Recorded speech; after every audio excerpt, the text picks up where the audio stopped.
There is a huge difference between being a male and being a man. केवल biological sexual organ हो जाने से तुम man नहीं बन जाते।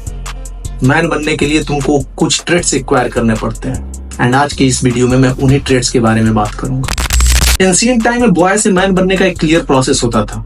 8 साल की उम्र में बच्चे का उपनयन संस्कार करके उसको इंटीग्रेटेड मैन बनने के लिए गुरुकुल में यानी कि जंगल में भेज दिया जाता था। गुरुकुल में वो war tactics, social skills, mental skills, politically कैसे डोमिनेट करना है, सर्वाइवल स्किल्स, यानी कि वो हर एक नेसेसरी स्किल सीखता था जो कि एक मैन के लिए नेसेसरी है।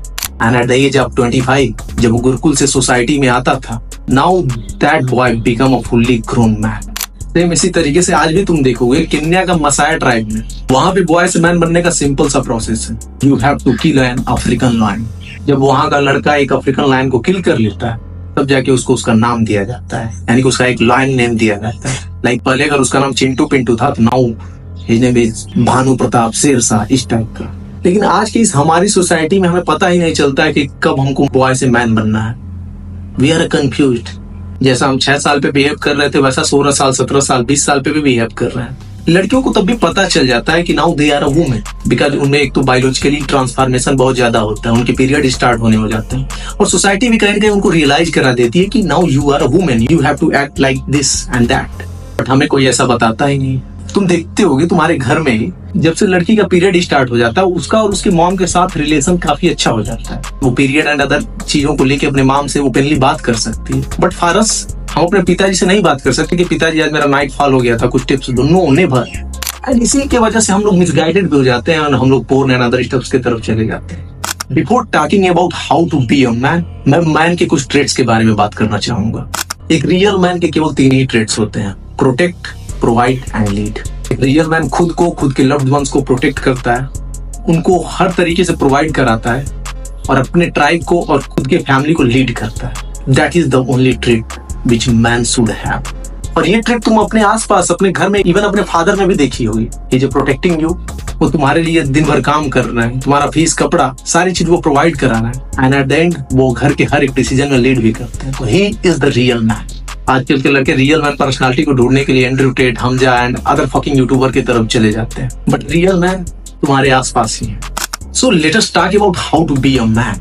जो सबसे पहला स्टेप है बॉय से मैन बनने का, that is kill your father, not physically but psychologically.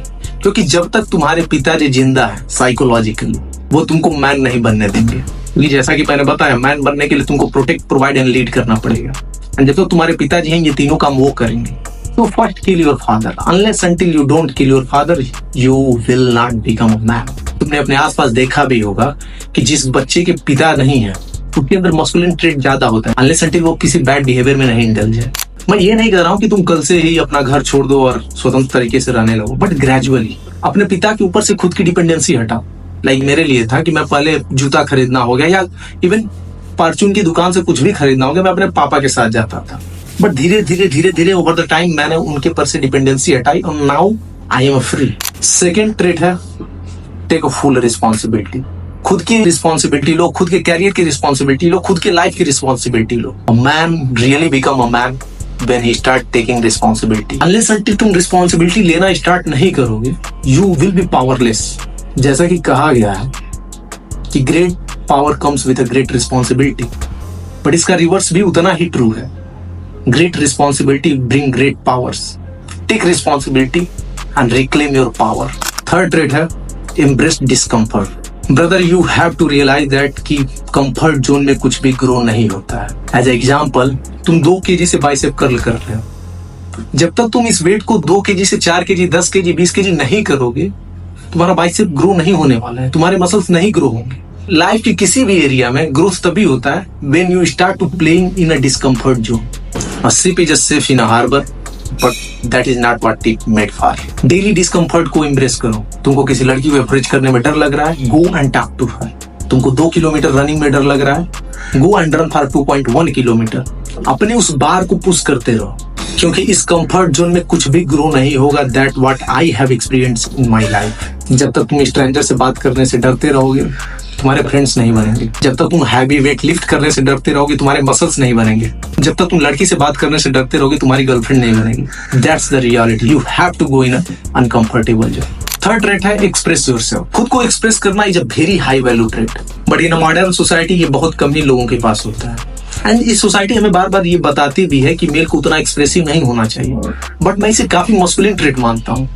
Because खुद को एक्सप्रेस करने के लिए करेज चाहिए, वनरेबिलिटी चाहिए। एज एग्जाम्पल, किसी लड़की को तुम चाहते हो and you want to propose her, it's take lot of courage and vulnerability to do that. हम चाइल्डहुड में अपने आप को बहुत ज्यादा एक्सप्रेस करते हैं, that's why we feel happy. But जैसे जैसे हम बड़े हो जाते हैं, सोसाइटी हमें ये बताती रहती है कि ये गलत है, ये गलत है, वो गलत है, एंड एट द एंड हम अपने आप को खुद को एक्सप्रेस करना ही छोड़ देते हैं। So to be a man, express yourself. Fifth step है be clear and direct.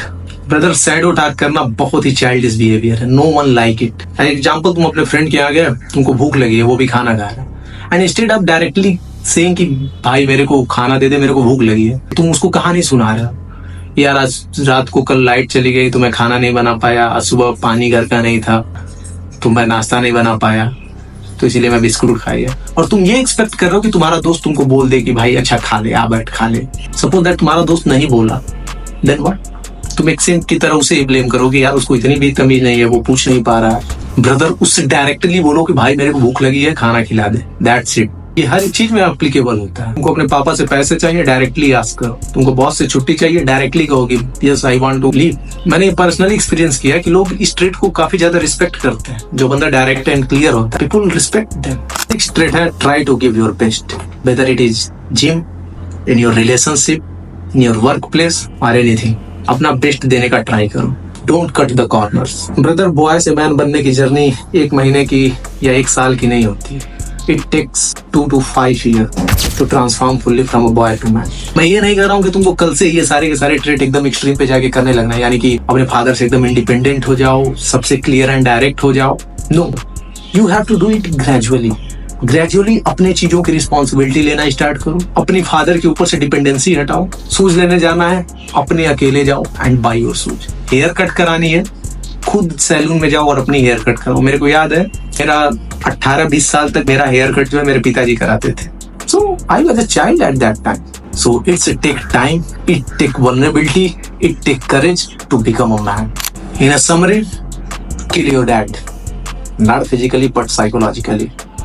Embrace discomfort, take responsibility, express yourself, be clear and direct, and always give your best. So these were the some traits of a man you must acquire. Your brother Vihan, live your life at a full potential.